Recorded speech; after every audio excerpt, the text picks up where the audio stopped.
I'm hoping that you're having a good day. I wanted to take this time to go live because I received a few questions. I tried to make a video, but for some reason I had problems posting the video. For those of you who do not know, I am Danielle. I'm a historian. Also, I am a criminal defense paralegal here in Baltimore, Maryland. So this live is basically going to be one of three lives where I essentially go over the initial questions that you as a paralegal or a legal intern or a legal assistant will want to ask your clients during the initial interview. All right, under the first pillar, we're going to go with personal and contact information. I am reading from my notes if you see me looking down. First things first, you obviously want to ask the person's full legal name. You want to ask their date of birth. You want to ask their address. You want to also ask if he or she may have any children, if said children live with them. Additionally, you want to ask if they are responsible for taking care of any aging adults, such as parents, grandparents, or just anyone in the family who they may be responsible for taking care of. You want to ask if they're currently employed or if they were employed prior to their arrest or their jail time. You want to ask the name of their supervisor. You want to get that contact information as well. Additionally, you want to ask the rapport that they have with their supervisor in the event that you need to reach out to their supervisor. Let me see, what else do I have here? Oh, you want to also ask if they have any social media handles. And if so, excuse me, if so, can they share them with you? This may sound like a crazy question, but you need to ask if they've posted about the alleged event on social media in any capacity. You also want to ask if they have a contact person. Typically, they say they will typically say like their mother or their grandmother or something. You want to ask if it's okay to share any updates regarding their case with that emergency contact. Now, I do want to let you all know, as I stated, I am a criminal defense paralegal. I've been a paralegal overall for 10 years. I've been a criminal defense paralegal for roughly 9 years. I initially started in civil. So a lot of my questions are geared towards criminal defense. However, these questions can be used across the board, but you would just have to tweak them to your specific sector of law and make sure that it's case specific, okay? All right, moving right along to pillar 2, we are going to get basic case information. Under this pillar, you want to ask if the client understands or even knows all of the charges that they've been charged with. You want to ask if they received any of their charging documents or SOCs, or statement of charges rather. You want to ask, obviously, if they received any other paperwork, because in addition to the statement of charges, sometimes clients will either request or would have already received like some of their discovery. And I will make a totally different video on what discovery is, but essentially discovery will be all of the information that is related to their case. So it can be body worn footage or video footage from the area. It can be loads and loads and loads and loads of paperwork, which could include medical records, motions, just any and all things that are related to their case, okay? You want to ask if they know their next court date, because in some cases, at least for me, 9 times out of 10, most of my clients are already incarcerated. So I go to the facilities to meet with my clients. I go into the jails and prisons. And sometimes they're just not aware of certain things. So you want to be very clear and make sure that they know that, you know, they have an upcoming court date, and you want to make sure that they know exactly when it is.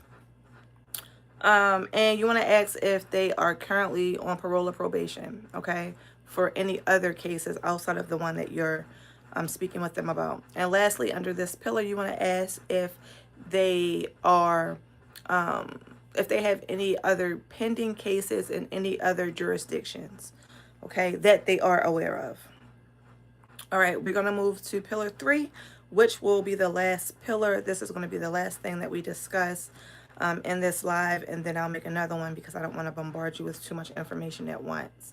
Now, pillar 3 is essentially the client's viewpoint of what took place during the alleged event, but in their own words, right? So typically when I get to this part, I always tell my clients to walk me through exactly what happened in your own words. So explain to me everything that took place.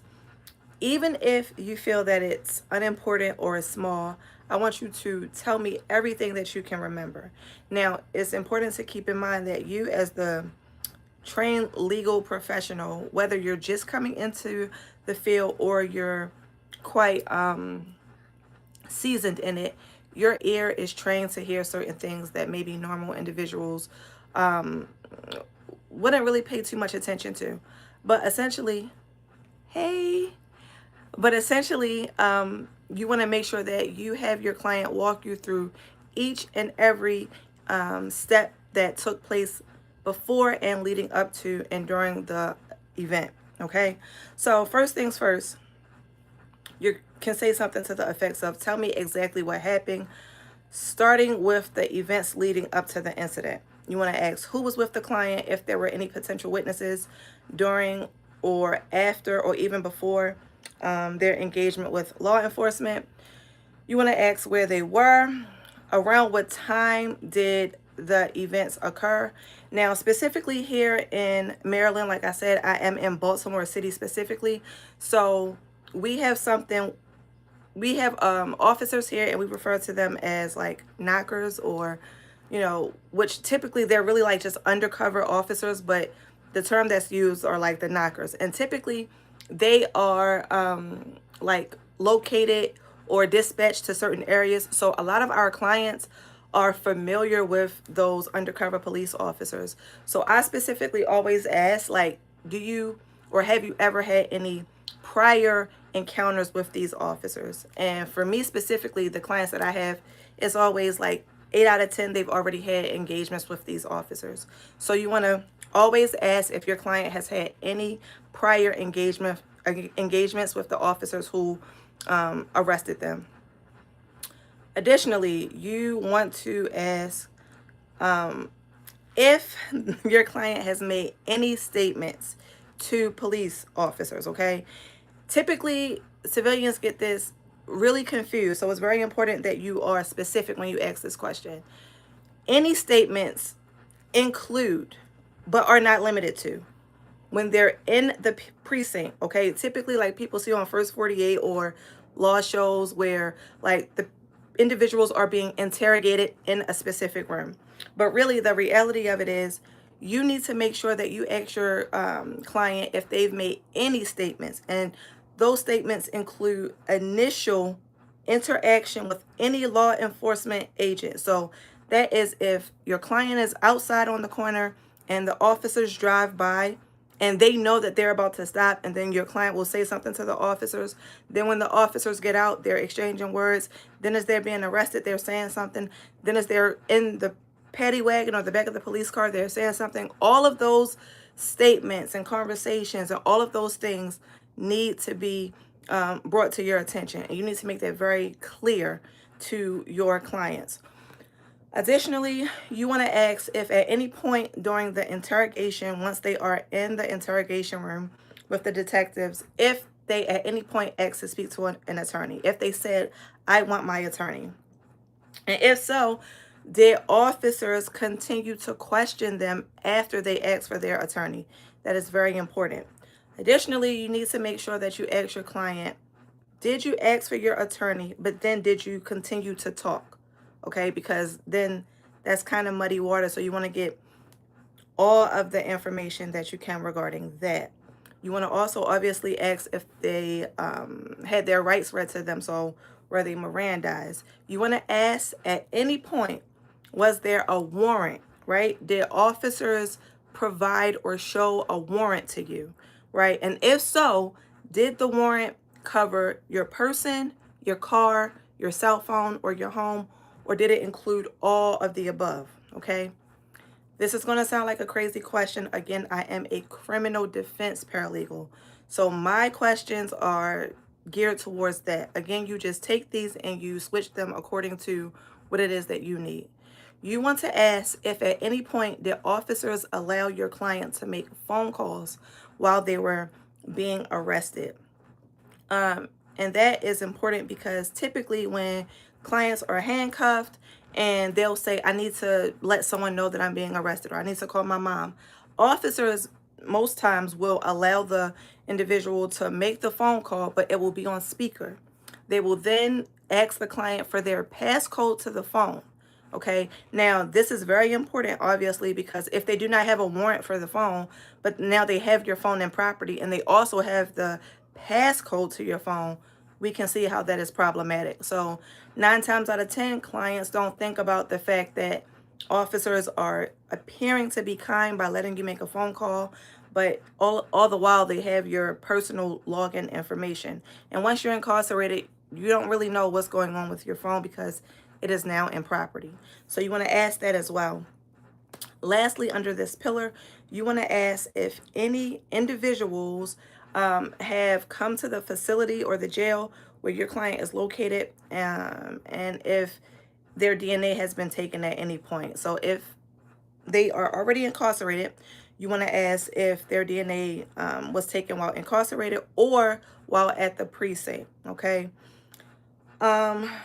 Okay, this is really the last thing. You want to also ask if anyone in the facility is trying to get information from your client, i.e. asking them what they're incarcerated for or asking them personal information. This is very important because I know that jail culture is very different from the culture that we live and see every day. And so that may seem like a normal thing for people to ask. However, in a lot of cases, there are CIs or informants who are placed in facilities and they gather information. So it's very important that you ask your client these questions. Okay, in closing, I want to say that in the state of Maryland, paralegals cannot legally represent clients.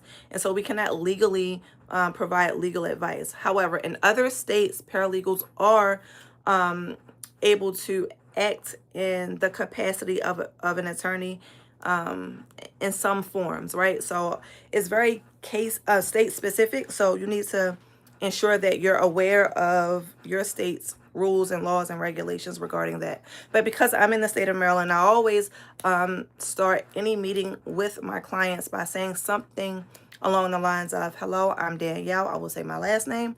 I will say Attorney John Doe sent me here to, interview you and get more details regarding your case.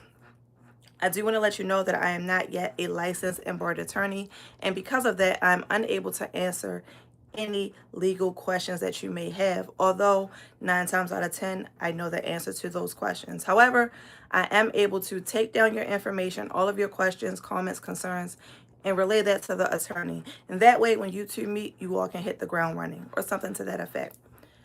I've never had a client tell me they didn't want to speak to me, and I've been doing this for 10 years. It works out that way. It's just easier to make sure that you're covering yourself as well. And so, like I said, this is part 1 of a 3-part series. I'll do another live or make another video going over more questions to ask your clients on an initial interview. I hope this was helpful, and I will see you in the next video. Oh my goodness, thank you so much. Big back. Thank you. All right, guys. Happy birthday. All right, guys, thank you so much. Have a good day. I'll see you later.